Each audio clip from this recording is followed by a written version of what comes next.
here, again, as I think starting from the meetup number 3, I collected some websites which have been published, or approaches about visualization which have been made public during the last month.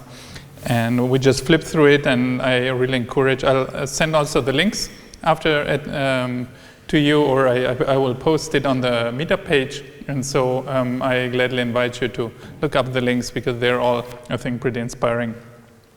So link number 1, as you might see if you read carefully, graphics is done by someone who has actually joined us. We had the honor actually here also in this place, as some of you might remember. Nadi Bremer came here. This is an article of the New York Times where she conducted a little experiment. She installed a Firefox plugin which collects basically everything which you do on the web. I think Firefox Invasive, or so is it called. And then basically she speaks and blogs about her experience and visualizes also along the way. So as you won't be surprised with, there's a lot of things going on when you visit websites. And it details a little bit. So this is just one day. Here's the start of the day. Start with Google search. And then she hops over to a news page, goes over, and then visits some websites, and basically then she describes the journey, what is collected, how things are joined together, how the sessions are sharing IDs and stuff like that. And approximate location tracker here. And she basically speaks about that, like what was her unique identifier. Here you see her unique identifier at that time, and then it speaks basically about what is tracked and how things get glued together. Google everywhere. Interestingly, the last point she makes is that actually the news companies basically track almost the most, and this is published at New York Times, the New York Times opinion.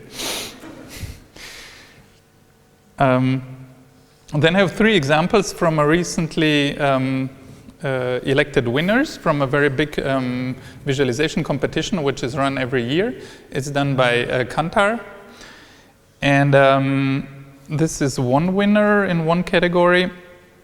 Let me see.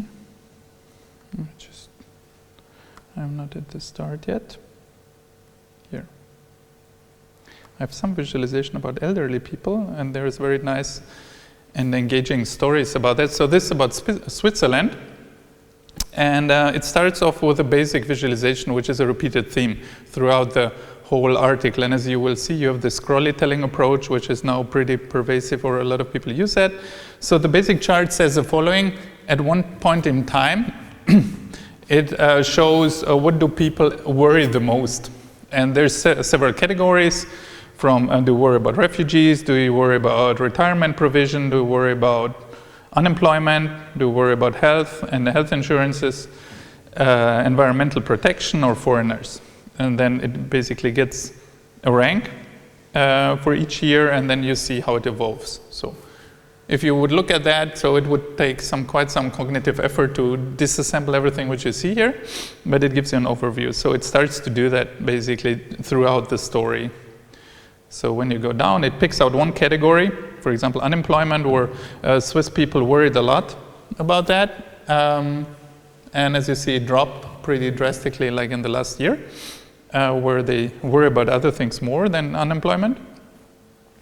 And then it basically goes through several things. It also makes a nice transition from this graph, as you saw, from this graph to a different chart.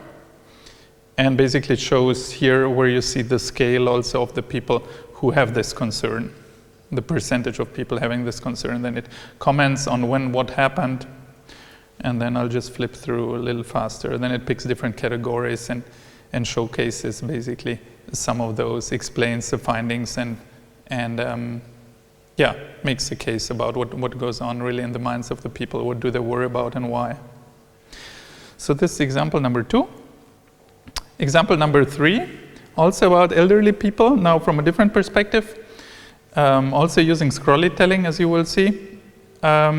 and it has also basic graph embedded, which is coming in a second here. So on the x-axis you see the time. On the y-axis you see the percentage of people above 65, above the age of 65. And each line represents a country. So that means like this country, which is highlighted here in white, at the time 1960, it has about, let me see, what's it, 5% or 3%, 4% of people being above 65. And then you see as time progresses, and then the projection basically from the presence is how do the population age over time. And well, as you might know, Japan is very known to have a very old population. So even as of now, they have a very high percentage of old people. But also we in Germany are pretty high up there. So you see here Germany, South Korea, and China. And then it basically goes through, explains some things also, well, the industrial countries basically that they obviously need to compensate by younger people who are healthy, basically to have the economic growth as of now, which still works. But if you see the progression, then you might think, is it sustainable or not? And then obviously there's countries also on the total other side, especially African countries where people are very young.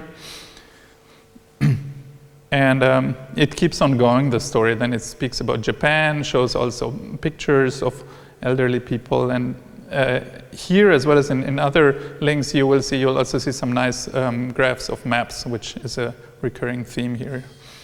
There's elderly people, like explaining their stories. And then here you see also the demographics and a different representation and so forth. You go down, and this is what you might be aware of, that as you see here, this robot, as well as here, that the care, elderly care in Japan is pretty different than it is here. So they're much more open to be in touch with technology and with robots also, where they have a very different place in society as they have here. Okay. Then third example also from Cantor, a topic also which is very known to be very hard to speak about, how many people are victims of assault, of violence, and especially if you speak about sexual violence, then it's very hard to come up with good statistics, because obviously because it's so taboo in our society, it's very hard to collect numbers, what really happens. And this whole story speaks about that. Basically, it's about Australia here in this case, and then it says there's basically 3 stages, like on a very high level, where you collect numbers. Maybe you collect numbers that, well, a subset of the incidents which happen are reported. Then again, a smaller subset is investigated, and then a much smaller subset goes in front of court, and maybe it's decided basically against the person who assaulted. And then it goes through a visualization also, where it says, well, this is basically the estimated superset of the people who have been a victim of a sexual assault. And yeah, basically it goes then down into subset. It picks also examples. Let me see here. Here a person shows up, you can listen to her story, and that's one among the many people who have been a victim but decided not to report. So basically they wouldn't appear in any number at all. So if you narrow it down, you have as you see, a pretty small subset of the victims who have reported. And then again, an example, who decided to report. And then again, you can go down the funnel and see basically what happens. And obviously, like the more down you go the funnel, the more reliable the numbers are, but obviously they're very misleading, because you end up with way too high numbers still, but with just a proportion of the overall affected people. Well, as you see here, the scrolly telling is really taken off. Okay, these were 3 examples which have been just awarded at the Kantar. Then Another example, I think I had one example 3 or 4 meetups before also about the dimensionality reduction techniques. Like back then when I was at the university, like PCA was basically taught, but meanwhile both UMAP and as well as TSNE are two very current techniques, how to reduce high dimensionality to low dimension. And whereas TSNE is very used in the machine learning field, and especially people dealing with or working with neural networks, now UMAP really has some properties which are quite nice and seem to be superior in some ways to TSNE. So you can compare that nicely and see the properties. And the properties which are nice about UMAP is especially its efficiencies, so both in terms of number of data set as well as number of dimensions. As well as it points out here, also the structure is better preserved. But obviously, ultimately, you have to try then to see it yourself. But it goes through that, explains in some examples, basically, and you can set the parameters and see the effects, basically, what happens. And then it shows a visualization how, here in this case, on the left side, UMAP, on the right side, TSNE, tries to reduce the same data set into a 2 or 3 dimensional space. And then it goes down, explains a little bit the theory about it, and gives you the chance to interact with it to get a better feel about how really, or what do you sacrifice when you reduce from the high dimensionality to low dimensionality based on the approach which you take. And going down, having a lot of examples. And I think it's a very nice article. Also, just if you're interested in the algorithm, I think it gives you a very good intuition about what is behind it. And last but not least, since today maps seem to be the recurring task, I thought one side is pretty nice. There was a visualization challenge out. I think I distributed also the link once on the Meetup site, which was called With Risk. And the winner, or one of the winners, I'm not sure, there were more winners, has posted a blog about their approach. So here the challenge was, you pick a city in the Philippines, which is affected very heavily by seasonal storms and flooding. And you should take all data which you have and give some findings about what the causes are, what are the effects, what are possible solutions, how can you evacuate easier, and so forth.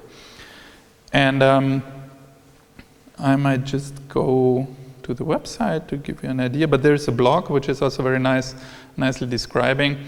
Maybe I go through that in just 1 second. If I just go here. Oh, okay. I'm not able to access the blog now. I can get to that. Okay, let me see. Oh.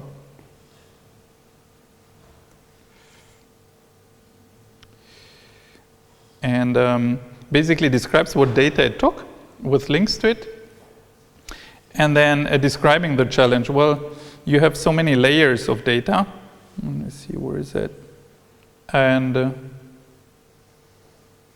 you have a basic data with a river flowing through it, and then basically describing the challenge. Well, you have different data sets and effectively wanting to show 9 data layers showing different characteristics on the same map. So how do you do that? And that's a very common topic where there is no single solution how to do it. And then it explains the thought process going through and what they did.